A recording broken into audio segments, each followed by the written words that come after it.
Hi friends, எல்லோரும் எப்படி இருக்கீங்க? சந்தோஷமாக இருப்பீங்கன்னு நம்புகிறேன். ஸோ நம்ம இன்றைக்கி என்ன பார்க்க போகிறோன்னா, குலதெய்வத்துடைய அருள் கிடைக்கிறதுக்கும் குலதெய்வம் எப்படி வீட்டில் நம்ம சாமி கும்பிடலான்றதை பற்றியும் தான் பார்க்க போகிறோம். ஸோ ஃபஸ்ட்டு நமக்கு குலதெய்வ அருள் நமக்கு வேணும் அப்படின்னா, தினமும் காலையில் எந்திரிக்கும் போது குலதெய்வத்துடைய பேரை சொல்லிவிட்டு நீங்கள் எந்திரிச்சு பாருங்கள். அது குலதெய்வத்துடைய அருள் உங்களுக்கு கண்டிப்பாக பரிபூர்ணமாக கிடைக்கும். ஏன்னா நம்மளை எப்போவுமே காத்துட்டே இருக்கிற ஒரு தெய்வம் என்னென்னா குலதெய்வம் மட்டும்தான். குலதெய்வமே நமக்கு ஒரு விஷயத்துக்கு பள்ளி மூலியமாகவோ இல்லைனா யார் மூலியமாகவோ நமக்கு ஃபஸ்ட்டு சொல்லிடும் குலதெய்வம் தான்.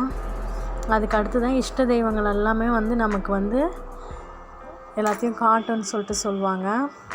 இப்போ எங்கேயாச்சும் நீங்கள் வெளியில் போகிறீங்கன்னா, குலதெய்வத்தில் அருள் இருக்குது அப்படின்னா, இந்த வேலைக்கு போகாத அப்படின்னா நம்மளுடைய வாசக்கால் தடுக்கும். அப்படின்னா நம்ம போக தேவையில்லை அப்படின்னு சொல்லிட்டு நம்மளே தெரிஞ்சுக்கலாம். இல்லை அப்படின்னா போகலாம் அப்படின்னா எந்த ஒரு இதுவும் இருக்காது. நல்ல ஒரு ப்ளசண்ட்டான ஒரு மலர்கள் வாசனை இல்லைனா கற்பூரம், விபூதி அந்த மாதிரியான வாசனை எல்லாமே நமக்கு வரும். ஸோ நம்ம மைண்டுமே நமக்கு ரொம்ப ஃப்ரெஷ்ஷாக இருக்கிற மாதிரி நீங்களும் ஃபீல் பண்ணுவீங்க. அந்த மாதிரியெல்லாம் இருந்துச்சுன்னா குலதெய்வத்துடைய அருள் இருக்குது அப்படின்னு சொல்லிட்டு அர்த்தம். அதுக்கடுத்து இப்போ குலதெய்வத்தை எப்படி நம்ம வழிபடணும் அப்படின்ட்டு பார்க்கலாம். இப்போ நிறைய பேர் எடுத்துகிட்டு நம்ம கன்னியம்மன், முனீஸ்வரன், கருப்பசாமி அந்த மாதிரி சாமிங்களெல்லாம் எடுத்து உள்ளே வச்சிடுறாங்க. அது மாதிரி வச்சுட்டா அது கட்டி போட்ட மாதிரி ஆகிடுது. இப்போ எல்லாமே நம்ம வாசலில் இருந்து தான் நம்மளை பாதுகாக்கும் குலதெய்வங்கள். நம்ம எடுத்துகிட்டு உள்ளே வச்சு அவங்களுடைய ஆயுதங்கள் நமக்கு பயன் இல்லைன்ற மாதிரி இருக்குது. அந்த ஆயுதங்கள்லாம் அதுக்கு தான் வச்சுருப்பாங்க. இப்போ குலதெய்வத்துக்கு பெரிய பெரிய ஆயுதங்கள் எல்லாம் ஒரு தீய சக்தி வருதுன்னா அந்த ஆயுதங்கள் வச்சு அது நம்மளை தடுத்து உள்ளே இருக்கிறவங்கள காப்பாற்றோன்னு சொல்லிட்டு சொல்லுவாங்க. அதனால் நம்மலாம் இப்போ என்ன பண்ணுறோம், உள்ளே வச்சிடுறோம். அந்த ஆயுதங்களுக்கான வேலைகள் இல்லாமல் போயிடுது. ஸோ அதனால் உள்ளே வைக்காமல் நம்மளுடைய வாசக்காலில் வச்சுட்டு, அப்படி ஃபோட்டோ இருந்தால் வாசக்கால்லையே ஃபோட்டோ மாட்டிடலாம். அப்படி இல்லைன்னா நம்ம ஒரு சிகப்பு துணியில் மஞ்சள், கற்பூரம், அப்புறம் விபூதி, அடுப்பு கறி, சாம்பிராணி எல்லாமே போட்டு ஒரு முடிச்சு மாதிரி கட்டி வாசக்கால்லையும் தொங்க விட்டுடலாம். அப்படி இருந்தாலுமே நம்மளுடைய குலதெய்வம் நம்மளை எப்போவுமே காப்பாற்றுன்னு சொல்லிட்டு சொல்லுவாங்க. அதுக்கு அடுத்தபடியாக ஆகாச கருட கிழங்குன்னு ஒரு கிழங்கு இருக்கும். ஸோ அந்த கிழங்கையுமே நம்ம வாசக்காலில் வச்சு கட்டிடலாம். அந்த கிழங்கு கட்டினோடனே உங்களுக்கு கண்டிப்பாக தெரியும் ரியாக்ஷன்.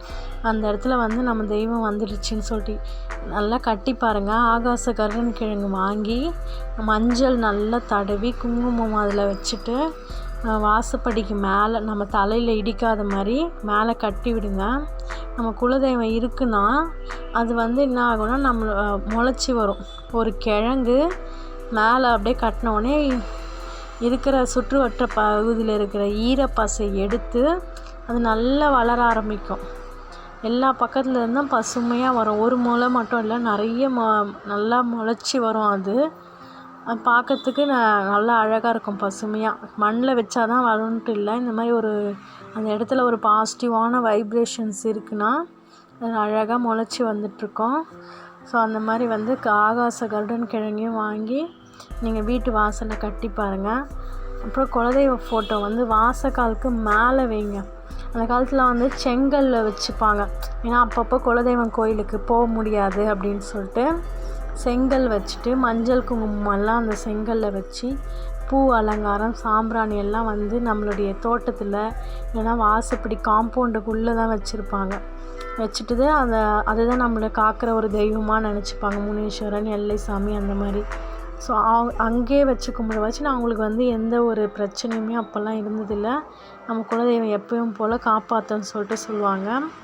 அந்த மாதிரி உங்களால் அப்பப்போ கோவிலுக்கு போக முடியல அப்படின்னா 3 செங்கல் எடுத்து அதுக்கு மஞ்சள் குங்குமம் எல்லாம் வச்சு தீபதூப ஆராதனை ஒரு ஞாயிற்றுக்கிழமை இல்லைன்னா ஒரு வெள்ளிக்கிழமையில் அந்த மாதிரி நாளில் நீங்கள் காட்டலாம். காட்டிட்டாலும் உங்களுக்கு உங்களுடைய குலதெய்வம் எப்பயுமே உங்கள் கூடவே இருக்கிற மாதிரி உணரலாம். நீங்கள் இந்த படத்துங்களை வாசக்காலுக்கு மேலே மாட்டி நீங்கள் வெள்ளிக்கிழமையில் வாசக்கால் பூஜை பண்ணுவீங்க இல்லைங்களா? ஸோ அந்த மாதிரி சமயத்தில் நீங்கள் வந்து பண்ணி பார்க்கலாம். அதை விட்டுட்டு உள்ளே வச்சுட்டா அது வந்து நமக்கு வந்து கட்டி போட்ட மாதிரி ஆகிடுது. அதனால் உள்ளே வச்சு யாரும் வந்து குலதெய்வத்தை வந்து கும்பிடாதீங்க. வாசக்கால்லே வச்சு கும்பிடுங்க. அப்படி இல்லைன்னா உங்கள் குலதெய்வ கோயிலேருந்து மண் எடுத்துகிட்டு வந்து அந்த மாதிரி 3 செங்கல் வச்சு அதுக்கப்புறம் வந்து படைச்சி பாருங்கள். உங்களுக்கு நல்ல மாற்றம் தெரியும்.